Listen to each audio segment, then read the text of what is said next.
Assalomu alaykum kanalimiz obunachilari, aziz obunachilar, hurmatli tomoshabinlar.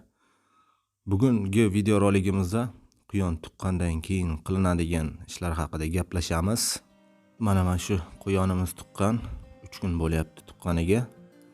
Mana kichik mehmonchalar. Bular sonini ham sanaymiz. Hali shunchaki qarab qo'ydim, sanamadim lekin hali o'zim.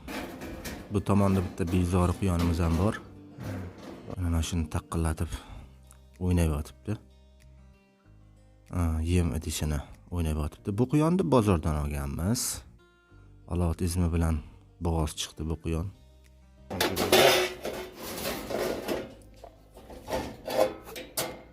Shu o'ynaydi-da bu. O'ynab yotibdi. Taqillatib. Bu klitkamizga keladigan bo'lsak, bu klitkamiz 5 talik, 5 ta ona quyonga mo'ljallangan. Mana bu raddomlari. Mana kattaligi 2 ga 1 metr. Mana kirib ketyapti. Bu ham bo'g'oz quyon. Bu quyonimizni parodasiga keladigan bo'lsak, buni zoti Hekol degan paroda. Bu ham bo'g'oz, o'sha internetlarda mashhur bo'lgan Leyla opamizdan keldi, Toshkentlik. Bu quyonimiz ham 23-aprel kuni tug'ishi kerak. Quyonchilar hammasi o'sha Leyla opamizni taniydi. Bunga keladigan bo'lsak, o'zimizni Samarqand Kattaqo'rg'ondan bozordan oldik. Allohning izmi bilan bo'g'oz chiqib ketdi. Nechta tuqqanini hali o'zim ham sanamadim. Hozir siz azizlar bilan birgalikda sanab, tekshirib ko'ramiz.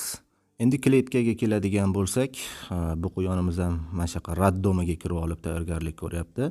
Bu quyon ham 23-aprel kuni tug'ishi kerak. Leyla opamiz aytishi bo'yicha. Bu kletka 5 ta ona quyonga mo'ljallangan, o'sha standart bo'yicha yasalgan zavodskiy kletka bo'ladi.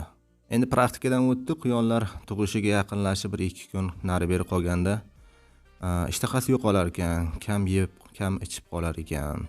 Nimaga deganda, endi qornidagi og'riqlar sababli bezotalanib qolar ekan. Quyon tuqqanidan keyin ochiqqan va chanqab qoladi, shu uchun o'sha tug'adigan kunlari shunaqa joy taxlaydi. Joy taxlagan vaqtda siz обязательно toza suv, beda, kormlarni zapasi bilan qo'yib qo'yishingiz kerak. 2 mahal korm beradigan bo'lsangiz, 3 mahal ko'proq qo'yib, suvlarini tez-tez alishtirib, har xil top-toza suvlardan qo'yib qo'yish kerak. Tug'adigan kunlari, tuqqandan keyin. Endi bolachalarini ko'rishdan oldin kletkamizda mana shunaqa spesialni yopiladigan joyi bor. Bolachalarning yoniga kirish eshigi yopilib qo'yiladi. Endi bu nima uchun? Ona quyon bezovta bo'lmasligi uchun shu joy обязательно yopib qo'yish shart. Quyonni bolalarini tekshirish uchun endi birontasi o'lib qolgan bo'lishi mumkin. Uni ko'rishdan oldin quyonni jungidan, o'zini yungidan ushlab hidini qo'lga o'tkazish kerak.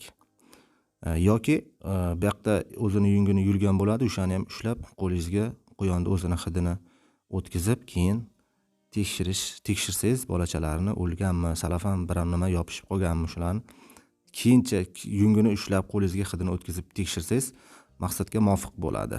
Hali quyonchalarni o'zim ham sanaganim yo'q. 2-3 kun bo'lib qoldi. Mana quyonchalarga ham 2-3 kunda o'zi ranglari bilinib, yumshoq yunglari chiqib qoldi. Mana hozir 3 kunlik bo'ldi quyonchalar. Tug'ilgan vaqtida qip-qizil go'sht edi hali. Mayda-mayda chiydi mana 3 kunda. Menimcha hammasi oq bo'ladi. Hammasi hozir ko'rib turibman, hammasi bir xil, faqatgina bittasi sal orqada qolyapti, sal maydaroq. Bittasi mana onasi ham bezovta bo'la boshladi. Kletkani yarmini yopib qo'yamiz.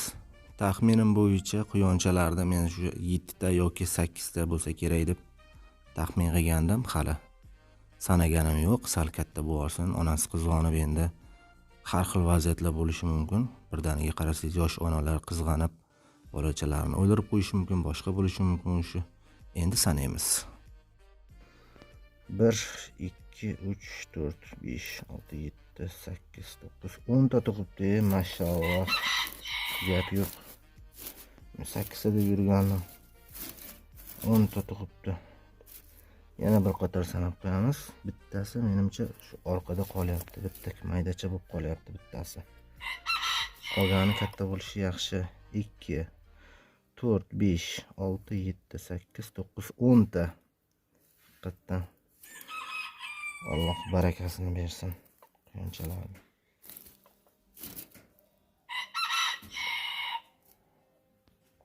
sekin yopib qo'yamiz.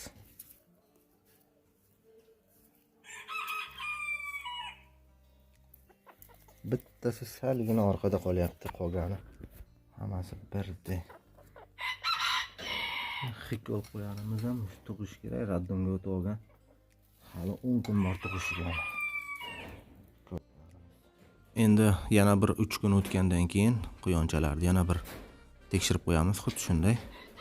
Chunki har xil vaziyat bo'ladi. Quyon 10 ta tug'ibdi. Bu yaxshi, kam emas. Ko'p desa ham bo'laveradi. Undan ziyod ona quyonlar uchun charchaydi, sut yetkazib bera olmasligi mumkin. 10 ta zo'r, normalniy. Nimaga yana 3 kundan keyin tekshiramiz? Quyon ko'p bola tuqqanda ayrim bolachalari nimjon bo'lishi mumkin. Ayrimlari yaxshi sut ema olmay qolib, sal orqada qolib ketgan bo'lishi mumkin. Ayrimlari har xil vaziyatlar bo'ladi, ayrimlari o'lib qolishi mumkin. O'shalarda o'lib qolgan bo'lsa agar olib tashlash kerak bo'ladi. Shuning uchun yana bir qator qarab qo'yiladi. Ona quyonimizga esa yemini, o'tini, suvlarini joyida beramiz. Agar 2 mahal bida yemlarini beradigan bo'lsak, 3 mahal beramiz mana. O'sha Leyla opamizdan kelgan umnik rolikdan beramiz. Bida, har xil yem. Ayniqsa qizil sabzi bersa, sutini yaxshi ko'paytiradi. Qizil sabzi bolachalari bir xil katta bo'ladi tezroq. Tuqqandan keyin ona quyonlarning immuniteti sal pastlaydi, shuning uchun joylariga, suv idishlarini tozaliklariga e'tibor qaratish kerak. Qizil sabzilarni yuvib, tozalab berish kerak hammasini. Ko'rib turganingizdek, mana shunday raddomi maydagina bo'ladi. Mana shu maydagina joyga kirib quyonlar bemalol tug'ib, bolalarini katta qilib chiqarishadi. Azizlar, videorolik yoqqan bo'lsa like bosib, savollarni kommentariyalarda qoldiring, kanalga obuna bo'ling.